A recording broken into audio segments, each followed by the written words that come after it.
तो यहाँ पे हमने आलूओं को पहले से ही बॉईल कर लिया था, काट के बॉईल करने से ये जल्दी बॉईल हो जाते हैं। तो 3 आलू थे हमारे पास दरमियाने साइज के, और यहाँ पे एक प्याज बारीक कटा हुआ इसके ऊपर ऐड कर देंगे। चलिए प्याले को प्लेटों को अच्छे से साफ किया करें। हरी मिर्चें 2 अदद लेंगे तेज वाली, और हरा धनिया लेंगे हम 3 से 4 टेबल स्पून। ठीक हो गया। चलें जी, अब इसको करते हैं साइड पे।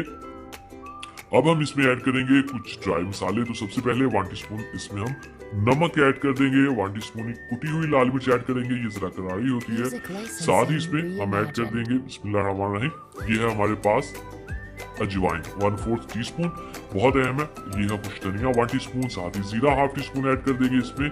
और ये है हमारे पास काली मिर्च 1 चुटकी इसमें ऐड करेंगे, इसको करारा बनाने के लिए। तो इसकी जो लेयरिंग है ना ऊपर नीचे, वो काफी मोटी है, तो इसलिए मसाले काफी इसमें है, ज्यादा हम ऐड करेंगे। चले जी, अच्छे से मिक्स कर देंगे, एक डो सी बना लेंगे इस तरह से। और उसके बाद हमने क्या करना है, इसकी हमने टिक्कियां सी बना लेंगे, ठीक है, जो हमने सैंडविच के अंदर, स्नैक्स के अंदर यूज करनी है। ये ले जी, थोड़ी सी छोटे साइज की, और ये बहुत ही आसानी से बन जाएंगे। ठीक है, आपने पहले से इनको बना के रख लेना है ताकि रेसिपी में हमें आगे आसानी हो जाए। चलें जिसको करते हैं साइड पे। अब हम एक सैंडविच ब्रेड लेंगे, मतलब कि जो मीठी ना हो, नमकीन हो। ठीक है, इसको हम यहाँ पे कटिंग कर लेंगे किसी भी बर्तन की मदद से, इससे ये बिल्कुल गोल कटिंग हो जाएगी। और जो बचा हुआ है ये पोर्शन है, इसके हम ब्रेड क्रम्स तैयार कर लेंगे बाद में। चैनल पे इसकी रेसिपी है, जरूर देखिएगा जाके। ब्रेड क्रम्स इजाज़ अंसारी लिख के आपको मिल जाएगी। चलें जी, अब हम यहाँ पे इसको थोड़ा सा खूबसूरत सा एक अपना सैंडविच तैयार करते हैं। तो यहाँ पे हमें कुछ सॉसेस चाहिए। ठीक है, ग्रीन चटनी लेंगे यहाँ पे हम, बहुत ही मतलब शानदार फ्लेवर देगी।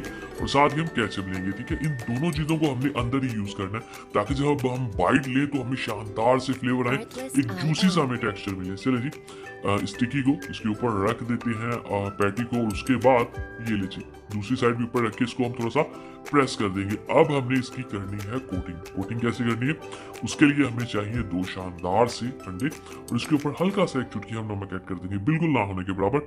अच्छी तरह से इसकी मिक्सिंग करनी है। और अगर अभी तक चैनल को सब्सक्राइब नहीं किया जनाब, तो चैनल को सब्सक्राइब करने के साथ बेल आइकन को भी जरूर प्रेस किया करें, ताकि आपको हमारी हर आने वाली वीडियो को नोटिफिकेशन मिले। अच्छा चलें जी, डिप करेंगे अंडे के अंदर। और अंडे अगर आपके पास नहीं है तो आप जो मैदा होता है उसका भी बड़ी सा एक बना सकते हैं मिक्सचर, जो एक बैटर होता है, या बेसन का भी बना सकते हैं। ठीक है, तो अब हमने ब्रेड क्रम्स ऊपर लगा देने हैं। उसके बाद सभी बना के आपने एक दफा रख लेने हैं। उसके बाद बिस्मिल्लाहिर्रहमानिर्रहीम हम इनको यहाँ पे फ्राई करेंगे। ज्यादा फ्राई करने की जरूरत नहीं, बस आपने जो अंडा है उसको कुक करना है। इसी के साथ ये क्रिस्पी हो जाएगा, क्रंची हो जाएगा, और इसका सारा कच्चापन दूर हो जाएगा। जो फिलिंग है वो ऑलरेडी हमने पकाई हुई है। ठीक है, तो जस्ट आपने ऊपर जो अंडा है इसको ही कुक करना है। चलें जी, बिस्मिल्लाहिर्रहमानिर्रहीम। कटिंग करके आपने किस तरह से इसको सर्व करना है ध्यान से देखिएगा। बिस्मिल्लाहिर्रहमानिर्रहीम। तो माशाल्लाह अल्हम्दुलिल्लाह, देखिए जी मेरे अल्लाह की शान, उसकी रहमतें नहीं थी और बढ़ते जो उसने हमारे तो मकानों में। तो मेरे शानदार दोस्तों,